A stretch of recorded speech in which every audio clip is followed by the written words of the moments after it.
Amados irmãos e irmãs, paz e bem. Páscoa do Senhor, alegria. Estamos na segunda semana da Páscoa, dia 15, quinta-feira. O Evangelho para hoje é João, capítulo 3, versículos de 31 a 36. Aquele que vem do alto está acima de todos. O que é da terra pertence à terra e fala das coisas da terra. Aquele que vem do céu está acima de todos. Dá testemunho daquilo que viu e ouviu, mas ninguém aceita o seu testemunho. Quem aceita o seu testemunho atesta que Deus é verdadeiro. De fato, aquele que Deus enviou fala as palavras de Deus, porque Deus lhe dá o Espírito sem medida. O Pai ama o Filho e entregou tudo em sua mão. Aquele que acredita no Filho possui a vida eterna. Aquele, porém, que rejeita o Filho não verá a vida, pois a ira de Deus permanece sobre ele. Palavra da salvação, glória a vós, Senhor. Amados irmãos e irmãs, estamos diante de um texto belíssimo que fala do crer em Cristo, na sua palavra, aceitar a sua palavra, aceitá-lo como Filho de Deus, e que esta fé trará vida ao homem. Não ter esta fé ou não aceitar a Cristo como seu Salvador ou como seu Senhor, fará com que o homem não enxergue, não compreenda e não tenha a vida verdadeira, a vida do ressuscitado em si.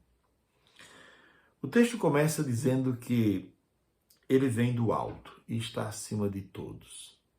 Está acima de todos porque o seu modo de se comportar é superior. O seu coração não sente como o nosso. O seu coração sente a vida de um outro modo. O seu coração está enraizado nas coisas do alto. Então, seu coração é diferente do nosso.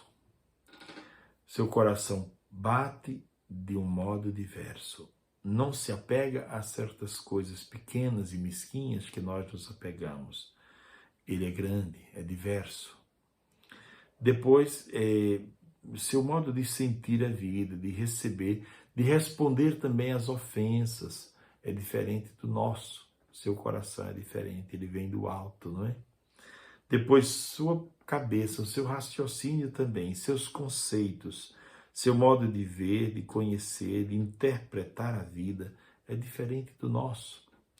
E por último, seu modo de tratar as pessoas também. Vejam que Jesus sempre surpreendia, não é? Sempre tratava as pessoas de um modo que as surpreendia. Zaqueu, por exemplo, não esperava que Jesus dissesse: desce daí, Zaqueu, eu quero fazer uma refeição na tua casa. E assim Jesus surpreendia as pessoas. Ele nunca dava a resposta que as pessoas esperavam, mas ele sempre pensava e dava uma resposta superior, porque o seu coração batia num outro ritmo diferente do nosso. E a sua mente pensava de um outro modo.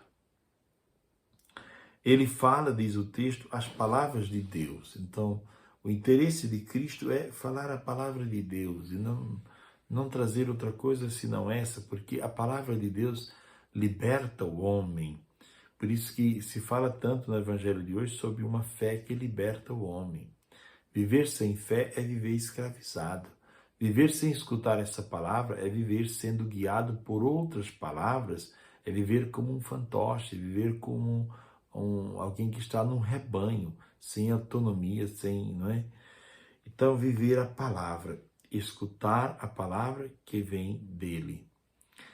De fato, aquele que Deus enviou fala as palavras de Deus, porque porque Deus lhe dá o Espírito sem medida. Então, nele está o Espírito Santo, que fala nele e que vem até nós também, sem medida, quer dizer, não há medida para a ação do Espírito Santo dele.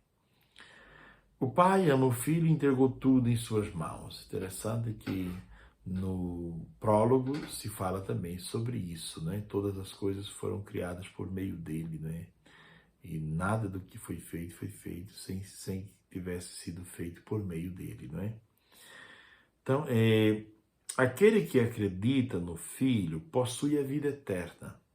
Que vida é essa? Não se trata só da vida futura, depois da morte, mas se trata da vida eterna já aqui, o começo da vida eterna, né? Se trata de viver esta vida dando sentido de eternidade a ela, dando sentido verdadeiro a tudo que se faz, né? Dando sentido a tudo que se experimenta. Então, aquele que acredita no Filho possui a vida eterna. Aquele que rejeita o Filho não verá a vida. Quer dizer, viverá aqui, já agora, como alguém que vive sem vida, como se fosse um morto-vivo, não é? Interessante, muitas vezes eu, quando vou ler as intenções pelos falecidos, né, eu fico pensando não só naqueles que estão na lista, que são os falecidos oficiais pelos quais nós devemos rezar, mas em muita gente que vive nessa vida, mas vive como se já tivesse morrido, não é? Passa pela vida sem viver, morre sem ter vivido. É sobre isso que o Evangelho fala também, não é? A vida verdadeira em Cristo Jesus. Pois bem, crer significa possuir a vida. Crer significa viver uma vida em conformidade com aquilo que se crê. A Carta a Diogneto, que é um documento antiquíssimo da Igreja, mostra as qualidades dos cristãos, como é que aqueles cristãos, pela sua fé, empolgavam a tantas pessoas. Eram poucos, mas empolgavam a muitos no início do cristianismo.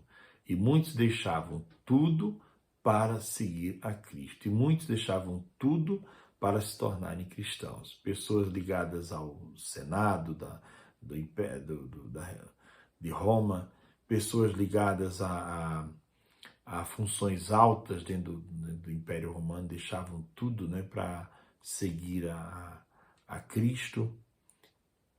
Então, o modo de viver dos primeiros cristãos, também narrado na Didaqué e em outros documentos antigos, mostra que a escolha da vida, a escolha do caminho certo, fazia com que os cristãos fossem apreciados, fossem uma espécie de gente que era modelo para os outros, né? Então, crer no Filho do Homem é viver assim. Viver sem crer é viver uma vida vazia. Vamos recapitular brevemente os pontos da nossa meditação, imaginando o que nós podemos guardar e viver nesse dia de hoje. Primeira coisa é observar que Jesus é alguém que vem do alto, o Filho de Deus, certo? E pedir a Deus essa vida que vem do alto para nós também, né? Não ficarmos tão apegados e tão centralizados somente nas coisas que passam, mas viver nesse mundo entre as coisas que passam, abraçando as que não passam. Procurando ter, mesmo tendo os pés fixos na terra, ter os corações ou o coração no alto. Depois a primeira graça é essa, então, de ter um coração, ter uma mente, ter uma vida que seja compatível com a vida do alto, né, do ressuscitado. Mostrar com a vida que eu creio, que eu ressuscitei com Cristo, que eu estou vivendo a vida nova. Segunda coisa é guardar a palavra de Deus, procurar viver a palavra de Deus e aplicar a palavra de Deus em todos os momentos da nossa vida, em todos os instantes do nosso dia. A terceira coisa que podemos guardar desse texto é de fato, crer que a vida verdadeira vem através dessa adesão a Cristo. Aderir ao Cristo. Não crer significa viver sem vida, viver vazio. Então, possamos pedir a Deus hoje a graça de não sermos pessoas vazias, pessoas que são levadas pelo momento, pelo tempo, né? Levadas pela moda, mas cristãos que vivem de acordo com uma fé autêntica, que vivem a sua fé em Cristo ressuscitado. Que possamos, olhando sempre a primeira leitura dos Atos dos Apóstolos e vendo como a fé do ressuscitado movia aquelas primeiras comunidades, possamos também ser movidos por esta fé no ressuscitado. Santo anjo do Senhor, meu zeloso guardador, se a ti me confio a piedade divina, sempre me rege, me guarde, me governe, me ilumine. Amém. Quero desejar a todos a graça de um ótimo dia, que seja um dia vivido na luz da ressurreição, né? Seja um dia vivido debaixo deste sol, que é o Cristo, né?